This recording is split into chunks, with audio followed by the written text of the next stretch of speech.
Si uno quiere entender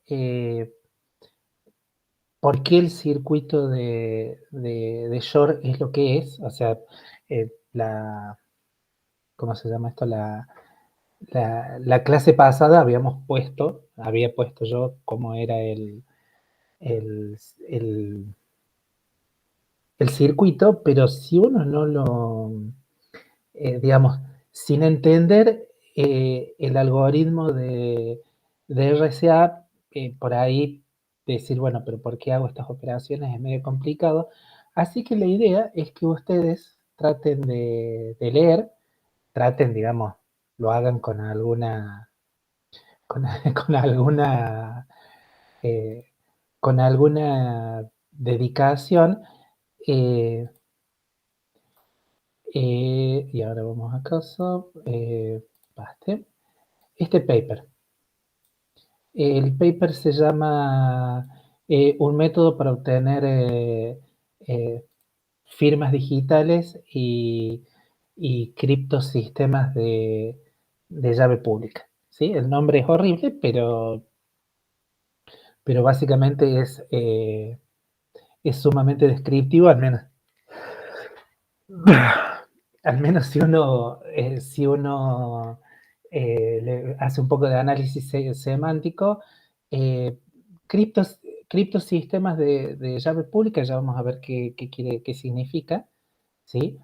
Eh, y, y bueno, y los autores obviamente son Rivest, Shamir y Adleman, que son casualmente la RSA del sistema de encriptamiento. El paper no me acuerdo de cuándo es, pero eh, sí, sí, sí, sí, sí. No tengo. Pero no es tan viejo. Eh, no es tan viejo quiere decir que no es que sea de los 30, 40, 50, sino que es de bastante más acá, ¿no? Y eh, eh, bueno, capaz que para que vean de qué época eh, es el paper, posiblemente esta frase de la introducción los, eh, los les pueda dar una idea. Fíjense que esto está puesto en la introducción del paper, es una motivación que dan los autores, que básicamente dice que, bueno, la era de los mail electrónicos básicamente está a punto de llegar eh, y, y que debemos asegurarnos que dos propiedades importantes ¿cómo se llama esto? Del correo utilizando Paper se mantengan. Que básicamente que los mensajes sean privados y que los mensajes pueden ser firmados. ¿Sí? Firmado básicamente lo que quiere decir es que hay algún proceso de autenticación. O sea, hay algo que uno manda, que la dirección de mail no puede ser falseada o cosas por el estilo, ¿no? Entonces, fíjense que la motivación no fue ni ninguna cosa, eh, digamos, no eran servicios secretos, no eran cosas raras, sino que básicamente lo que los tipos decían, bueno, tengo que empezar a enviar un montón de información entre principalmente mails, pero también pueden ser pagos o puede ser un montón de cosas. Entonces lo que lo que se volvía necesario era tener un método relativamente rápido de encriptamiento, ¿sí? Eh, el paper que en estos exactos momentos voy a empezar a enviárselos, eh, entonces esto se los tengo que enviar a ustedes, entonces vamos a poner, perdón, bien, disculpen, pero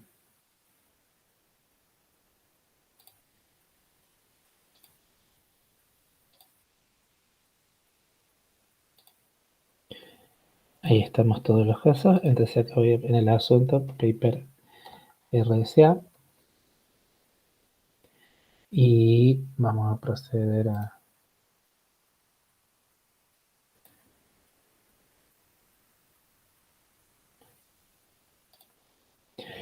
ahí les envié el paper, así que ni siquiera tienen que buscarlo en la red. El paper no, o sea, no hace falta saber nada para leerlo, ¿sí? ¿Qué quiero decir con que no hace falta nada para saber nada para leerlo? Lo único que hace falta saber ¿cómo se llama esto? Para entender las nociones básicas del paper es básicamente saber en qué consisten eh, ¿cómo se llama esto? Eh, ¿En qué consiste, en qué es el módulo? ¿Cómo calcular el módulo? O si uno quiere decirlo de otra forma, si agarro un número y lo divido en otro, qué es lo que queda del resto entero, ¿sí?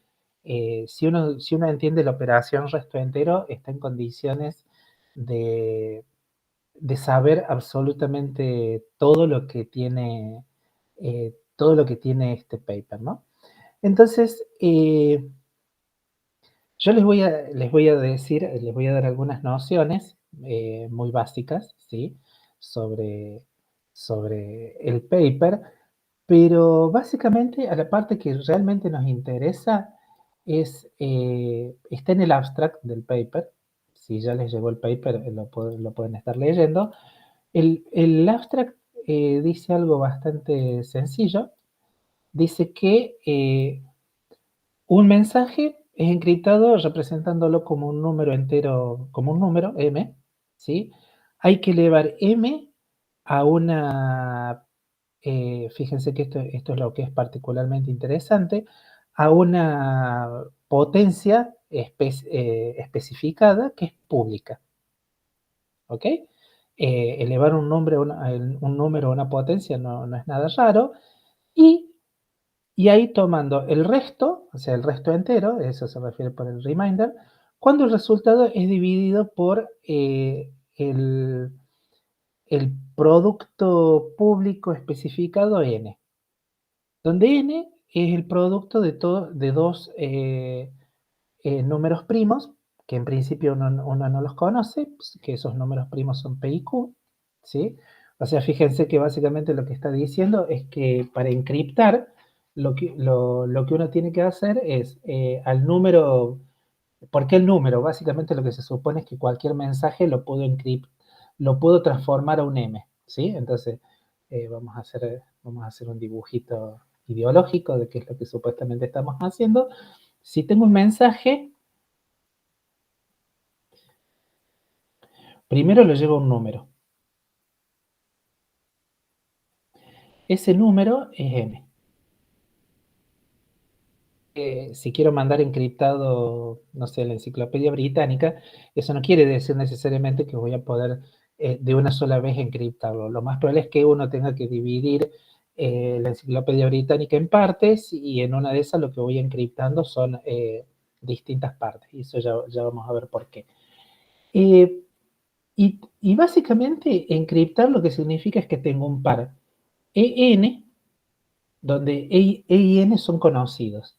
Son conocidos, se sabe que N es el producto de dos números primos, pero nada más.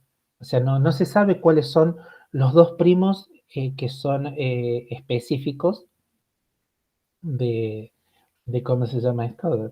Los que realmente dieron original lugar a N. Entonces N es igual a P por Q, donde P y Q, y Q, ambos son primos, y la idea es que, bueno, obviamente este número es enorme, entonces, dado que es enorme, en principio podría ahí, tanto P como Q son enormes, Y factorizar esto, esta es la dichosa factorización de números primos que es complicada, que uno debería llevar a cabo si uno quisiera desencriptar mensajes, ¿sí? Entonces, y eso es, pero bueno, pero vamos por lo siguiente. Entonces, esto que está acá es lo que se conoce habitualmente como una clave pública. Esos dos números, clave pública. ¿Qué significa encriptar un mensaje? Encriptar un mensaje, encriptar M, básicamente es lo mismo que agarrar y hacer M elevado a la E, eh, disculpen un segundo, eh, módulo, módulo N, ¿sí? Entonces, esto es importante porque lo que uno sabe es que la operación módulo, esto obviamente, digamos, esto lo que quiere decir es que esto me devuelve otro número, ¿sí? O sea, si uno hiciera ME dividido, vamos a hacerlo con los viejos símbolos de división, esto uno hace dividido, ¿sí? Dividido N, uno sabe que esto tiene alguna cosa que justamente la podemos llamar, este es el encriptamiento de M, y el resto, y el resto es básicamente algún número. No, perdón, ya justamente lo estoy haciendo al revés. Esto me da algo que no me importa, algo, y el resto entero es casualmente el número encriptado de M. ¿Ok? Es, ese, es tan simple como eso. O sea, y está bien, porque digamos, si el mensaje es un número, la encriptación de eso es otro número. No, no hay ninguna cosa rara ahí. Vamos a hacer un...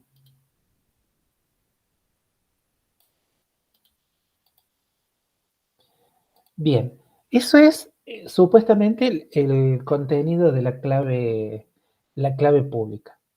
¿Sí?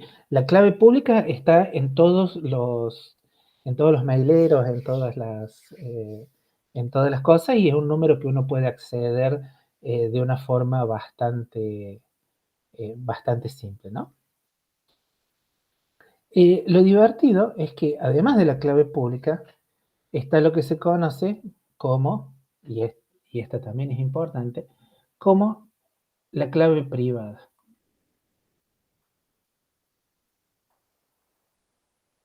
La clave privada también depende de un número D y también tiene que ver con N, ¿sí? Eso es básicamente lo mismo. La, eh,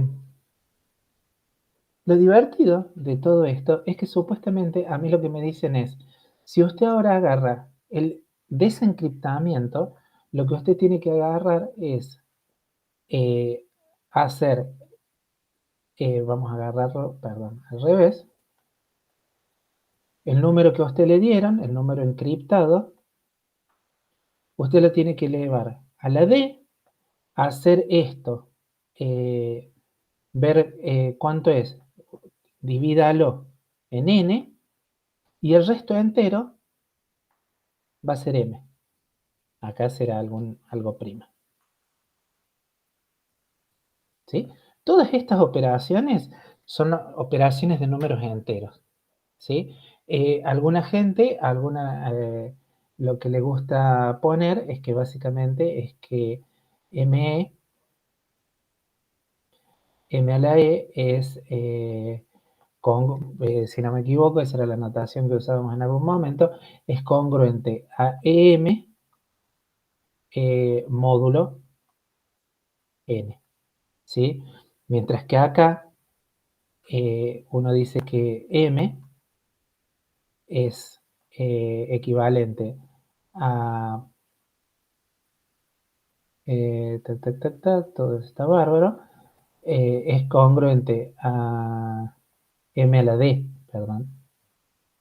M a la D es congruente M módulo N. Ahí en la primera congruencia no es EM congruente con ME mod N. Siempre lo cambio, pero ya te digo cómo lo usa el querido RSA. Sí, no, está bien. Ah, no, perdón, es al revés. Eso me pasa por estar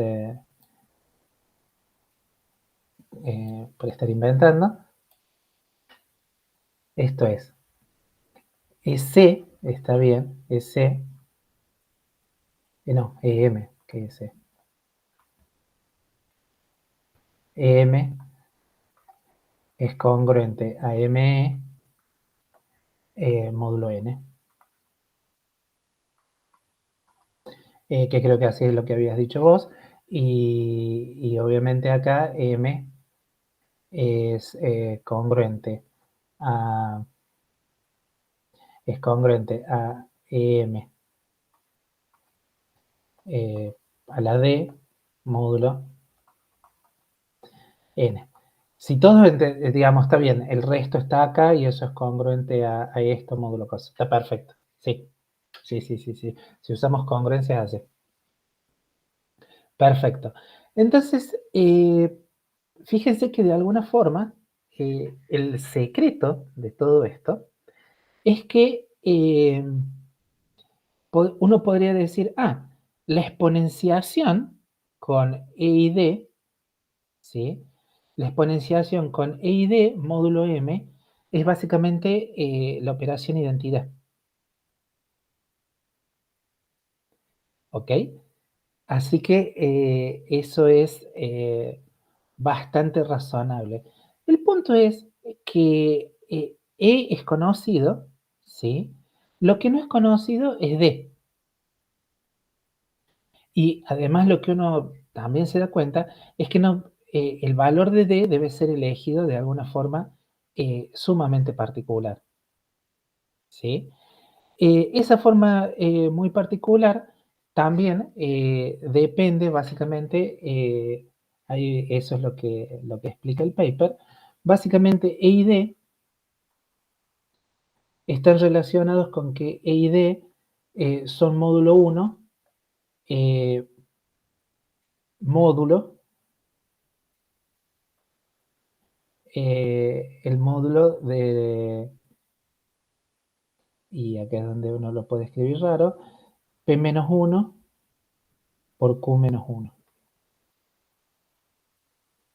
O sea, cuando alguien inventa, y esto, por supuesto, a ver, hasta que uno se da cuenta, ¿cómo se llama esto? Se acuerda cómo funcionaba la operación de congruencia y todo ese tipo de cuestiones, es todo relativamente complicado, pero justamente para eso la idea es que hay una serie de ejercicios o una serie de cosas que uno puede agarrar y mirar el paper y acostumbrarse un poquito a esta, a esta relación.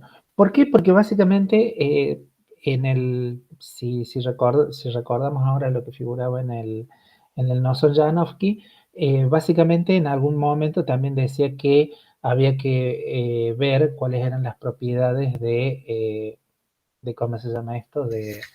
Del, de la aritmética modular, ¿sí? Entonces, uno dice, bueno, ¿para qué corno voy a aprender cómo es la aritmética modular? Bueno, si uno no ha visto nunca RSA. Entonces, mi idea es que obviamente demostrar por qué efectivamente si yo elijo E y D de esta forma, si todo esto que dije acá es razonable, Eh, chan, chan. Y eso es 1, entonces no voy a decir nada. Eh, eh, ¿qué es lo que, digamos, las demostraciones pueden llegar a ser complicadas o ver que efectivamente si elijo E y D como numeritos naturales, efectivamente estas funciones van a tener inversa y etcétera, etcétera. Eso es una cosa bastante complicada. No sé si bastante complicada, es ingeniosa. O sea, el primero que se dio cuenta de que uno podía encontrar una inversa a la exponenciación de números enteros, es un maestro. ¿Sí? Obviamente no funciona para cualquier número entero, pero sí funciona cuando uno tiene en cuenta la parte esta del módulo. ¿Sí? Y la parte de por qué, de que por ahí hay que tener un poquito de cuidado, siempre lo que uno, por esta operación que anda dando vuelta, la idea es que esto, que m, tiene que ser menor o igual que n, donde n es el número, digamos, que forma parte de la clave pública. Entonces, lo que uno se imagina es que si hay muchos mensajes distintos, lo voy a, cualquier mensaje que mande, si lo codifico, lo tengo que codificar en un número más chico que este que está acá, porque si no todo empieza a fallar. ¿Ok?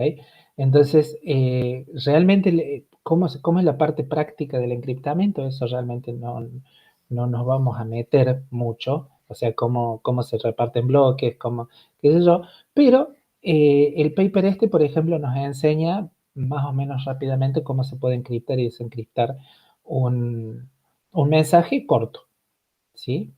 Entonces, yo lo que, digamos, la clase de hoy va a ser corta, yo lo que sugeriría es que ustedes traten de hojear este paper, ¿sí? Para ver la parte de cómo se llama esto, de cómo se encripta, cómo se desencripta, tratar de agarrar y en una de esas ustedes mismos se pueden inventar algún par de ejemplos simples, ¿sí? Porque el libro básicamente, perdón, el libro, el paper, digamos, si uno elige números primos chicos, qué sé yo, 5 y 3, por decir alguna cosa, o 7 y 5, ¿sí? Lo que uno se da cuenta es que puede encriptar. Uno puede agarrar algún número menor que 7 por 5, que es 35, puedo agarrar 34 y encriptarlo. ¿Qué significa eso? Voy a tener que agarrar el 34, elevarlo al número E, que sea la clave, digamos, parte de la clave pública, y tendré que calcular esta operación. Entonces voy a calcular efectivamente un número entero, ¿sí? Básicamente, ¿por qué quiero que hagan esto? O sea, vamos a hacerlo así, cosas sugeridas. Utilicen P igual a 5, Q igual a 3. ¿Por qué? Porque fíjense que P por Q, digamos, 5 por 3 es 15, ¿sí? Lo cual no es tan pequeño, pero ustedes tienen que calcular básicamente potencias del número que quieren encriptar. Entonces, si el número que quieren encriptar, que es menor que 15, es, por decir algo, 7, ¿sí? Van a estar calculando 7 a distintas potencias. Y después de eso van a tener que agarrarlo, dividirlo en el módulo de n y todo eso haciéndolo con números enteros. Entonces, si m es muy grande y e es un número muy grande, puede llegar a ser, rápidamente pueden empezar a crecer los números que están involucrados en todas estas operaciones. Y Entonces, ahí, perdón, sí, el E minúscula, ¿no? Es un número primo. Y básicamente es... no, no No necesariamente. necesariamente. Y se No puede necesariamente. elegir, o sea, cada E te me va a dar una clave pública distinta. Exactamente. Bien. Sí. Sí, sí. No. eh, Estoy viendo si rápidamente si encuentro alguna... Claro, o sea, salvo algo. por la restricción de la cuenta entre E y D y que esa cuenta exista, no eh, puedo en- en elegirla pri- como yo quiera. Exactamente. Sí. Sí, sí, sí, sí, sí. Tu, tu, tu, tu. Déjenme ver una cosa.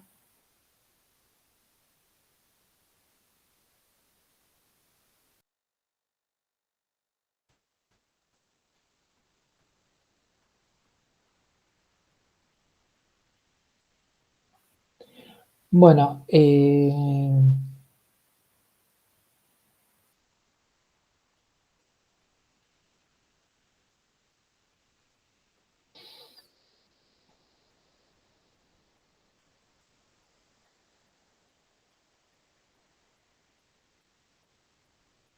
mm,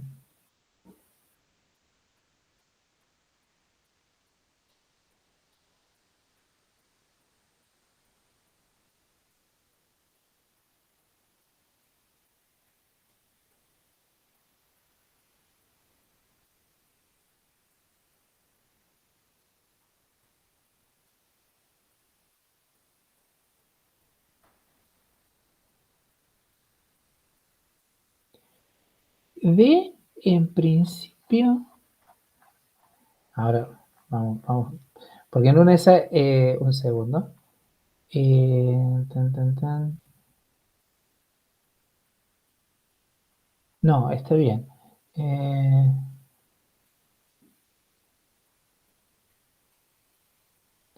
Está bien. En realidad la receta es así. Primero se elige D, ¿sí? Se elige D, elige D tal que es, eh, es entero, eh, y,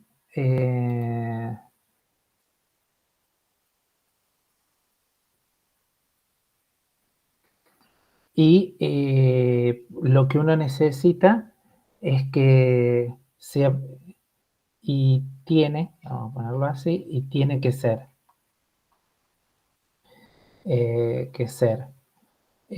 primo con respecto a el producto de P-1 por Q-1. O sea, ¿qué quiere decir eso? Por ejemplo, si uno tuviera que P es igual a 3 y Q es igual a 5, entonces uno dice, bueno, P-1 por Q-1 es algo así como 2 por 4 es 8. Entonces simplemente eligiendo, por ejemplo, D igual a 7 o D igual a 11 o cualquier cosa por el estilo, ya está, porque es un primo con respecto a esta cosa que está acá. ¿Sí? O sea, lo que dice alguna gente lo que dice es verificar, hay que verificar que el, el máximo común divisor, eh, greatest common divisor, el máximo común divisor entre D y P-1 por Q-1, esto es igual a 1. Y eso es así, digamos. Por ahí hay que tener un poquito de cuidado. Bueno, en general los primos, si uno les resta 1, da, dan, ¿cómo se llama esto? Dan números pares. Todos los primos, eh, salvo el 2, son impares, ¿no? Entonces, si uno les resta 1, queda un producto de pares. Entonces, básicamente, si uno elige algún primo que no está contenido en este producto, ya está. Esa es la forma de elegir D. ¿Ok? Ahí, Bien, bien, bien. ahí hay que calcularlo. Entonces, AE se lo calcula. Y la receta está en el paper. ¿Sí? Claro, bien, eso iba a preguntar, no sé si ahora vas a ir con eso. O sea, yo tengo en términos de emisor y receptor. El emisor pone la clave pública, que vendría a ser el EM. Exactamente. ¿Y Y, qué tiene el receptor para descifrarlo? ¿cómo Claro. se llama esto? DIN. O sea que el emisor le tiene que pasar al receptor D y N. Sí, Hola. sí, sí, sí, sí. N es público también, ¿no? N es Claro, claro. nada. O sea, la dificultad de romper esto, a ver, fíjate una cosa, la dificultad de romper todo esto es en que factorizar n es muy complicado. Si yo conozco P y Q, ya está, rompo todo. Ah, bien, bien, bien, bien. Esa es la idea, ¿sí? Pero si no conozco n, no conozco P y Q, no sé qué hacer. Porque todas las operaciones son básicamente del mismo tipo, ¿sí? Y obviamente necesito P y Q para, ¿cómo se llama esto? Para, para verificar que el máximo común divisor entre D y P-1 y Q-1 es igual a 1. O sea que son coprimos.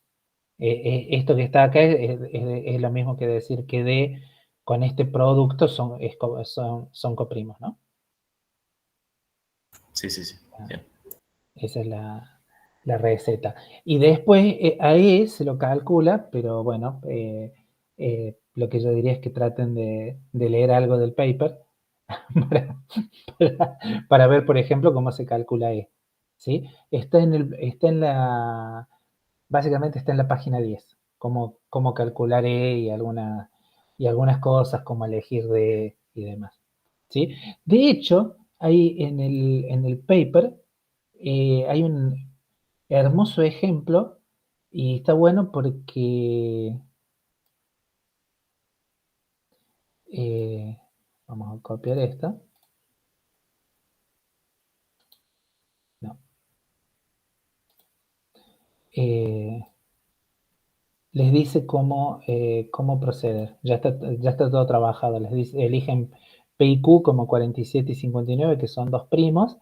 Entonces calcula el producto y básicamente a D lo elige directamente como, ¿cómo se llama esto? Con que sea un coprimo de esto.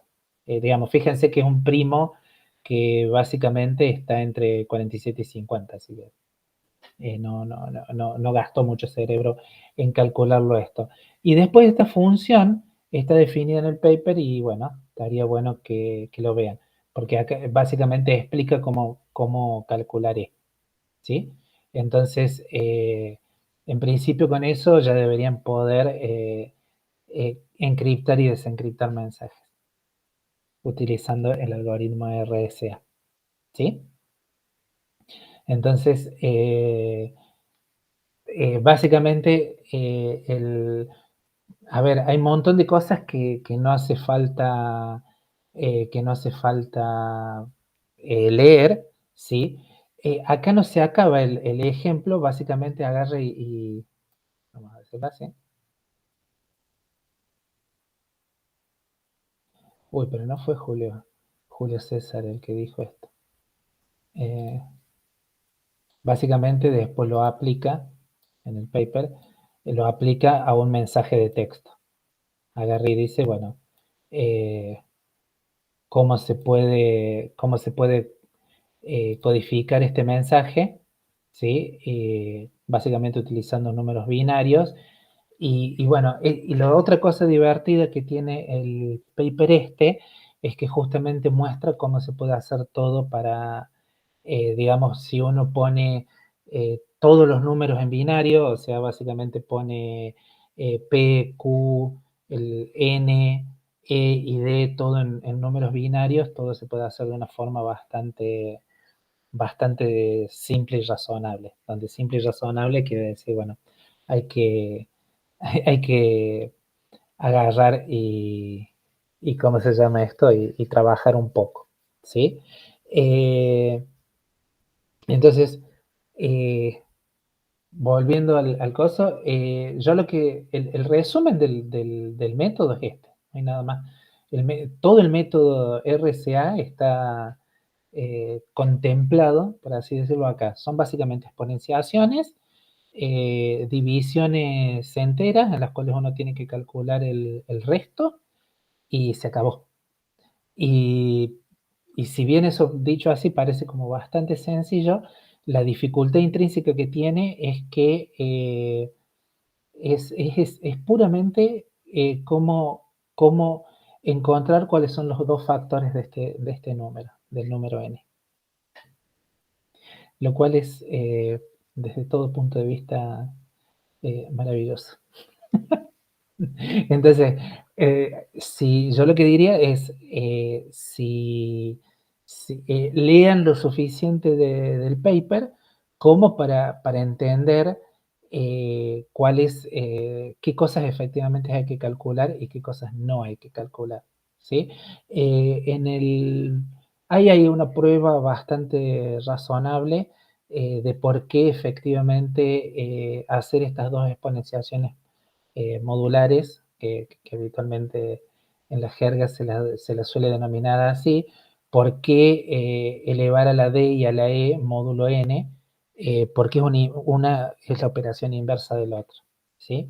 Eso es lo que le da fundamento al método, pero no hay nada más, ¿sí?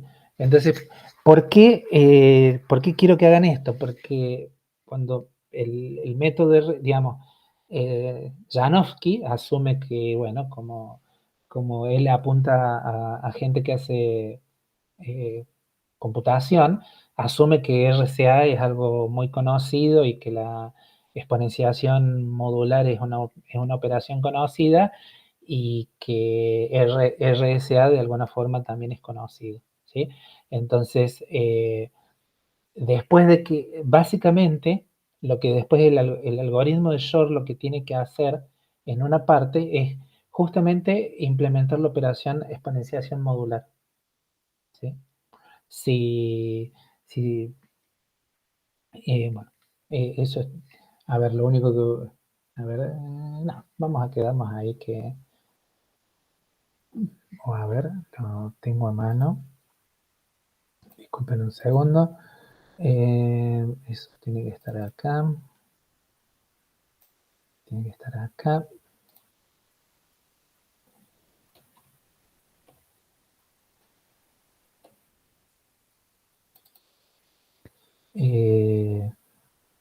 Acá está el algoritmo de Shor.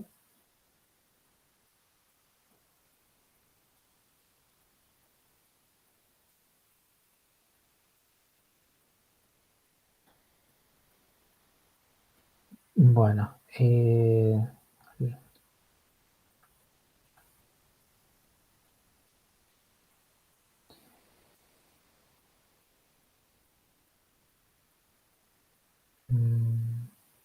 bueno, esto es todo lo que... No, ya lo abrí con lo que no tenía que abrirlo.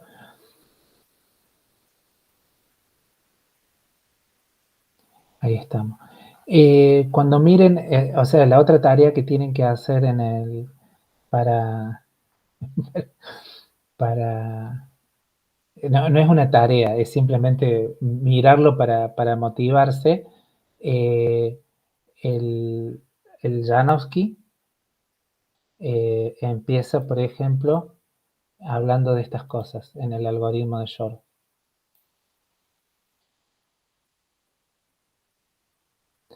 De la exponenciación modular, y si se fijan, van a ver que empieza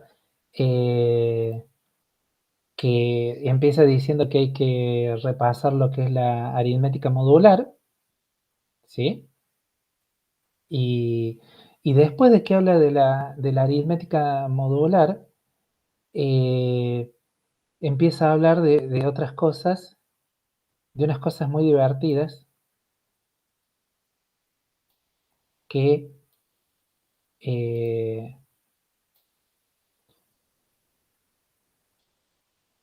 empieza a hablar fíjense, primero agarrar algunos números elevarlos a, a distintas potencias, todo en módulo n, ¿sí?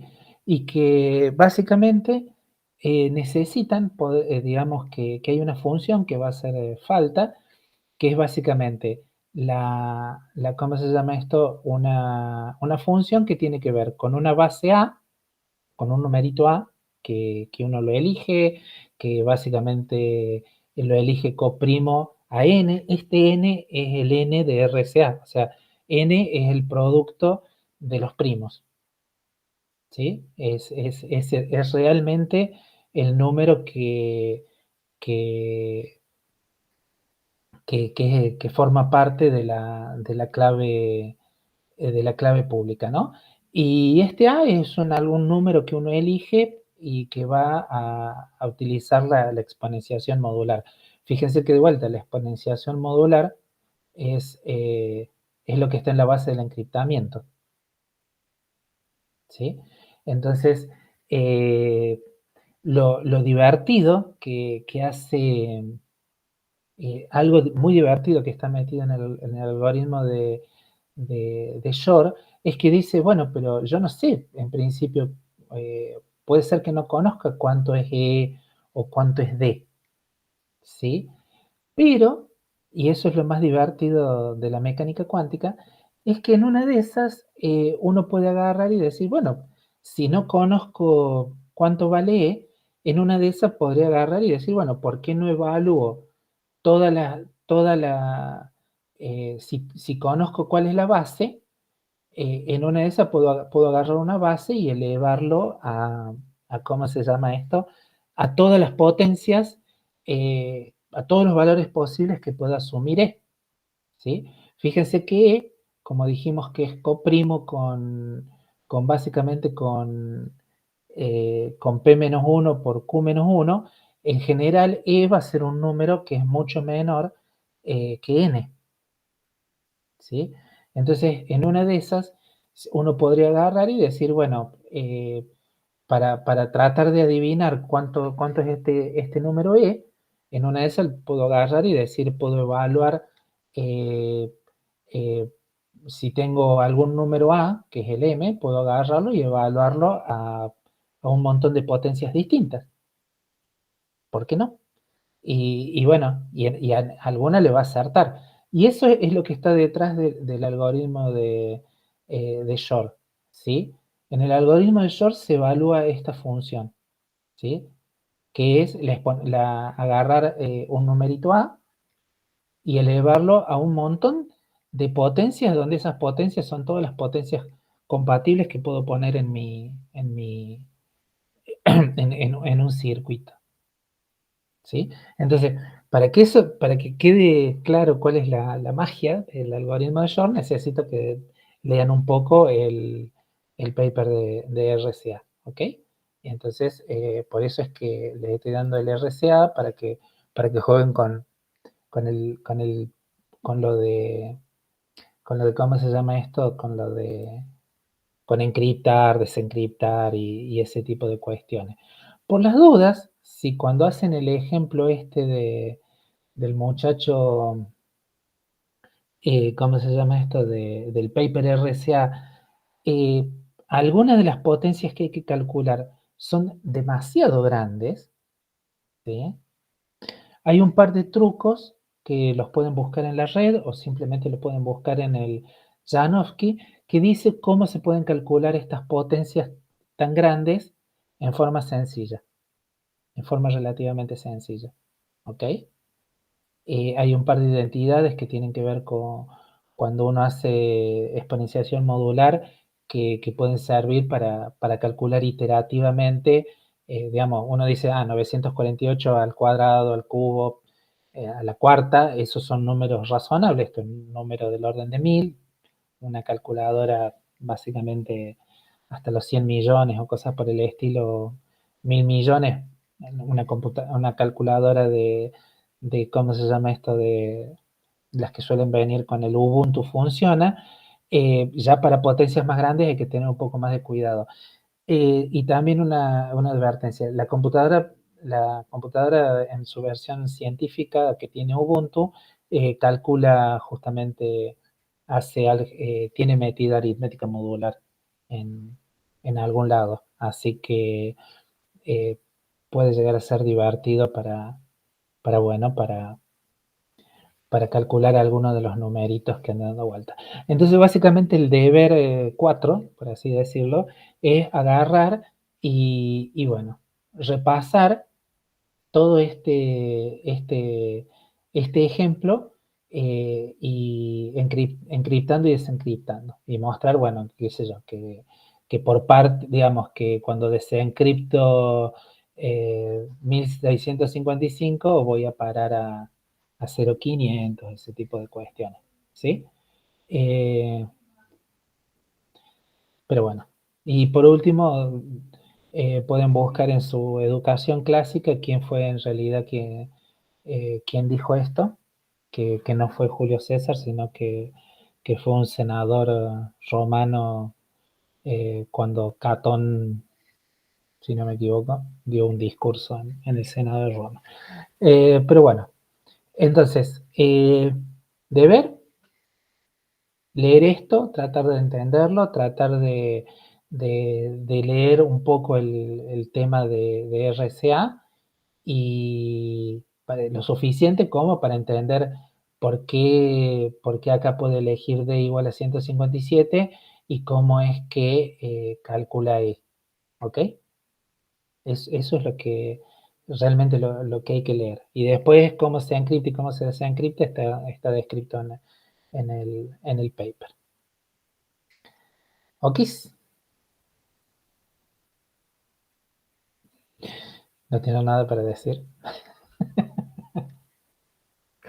Ok, bueno, de todas formas vamos el viernes, hoy es miércoles, está bien, el viernes vamos a tratar de agarrar y jugar un poquito con este ejemplo, pero está bueno que ustedes traten de revisarlo un poco, porque entonces si más o menos este lenguaje lo tenemos en común, después entender al menos una de las partes que hace en el teorema perdón, en el algoritmo de Shor va a ser bastante más sencillo, ¿ok?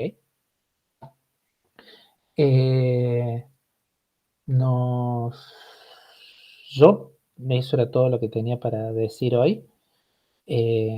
No voy a salir ya de la llamada, sino que voy a hacer que deje de grabar.